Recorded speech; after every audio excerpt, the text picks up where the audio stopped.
Everybody, it's Walt from Dirtfoot Racing here.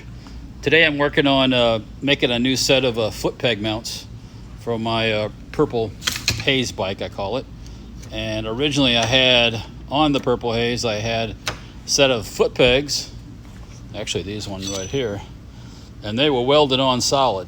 Well, with welded on solid foot pegs, like say for example on this Coleman right here, if you get too low in a curve or when you're turning and you catch the ground or you catch a root or something like that, you are going to go over hard. And I had that happen with the purple bike. So what I've done is I bought another set of pegs, and I'm making actually mounts for them so you can use the springs, and actually made a washer to put in the spring to tighten that whole thing up. And then they'll get mounted onto a piece of this pipe, which will get welded to the bottom of the frame.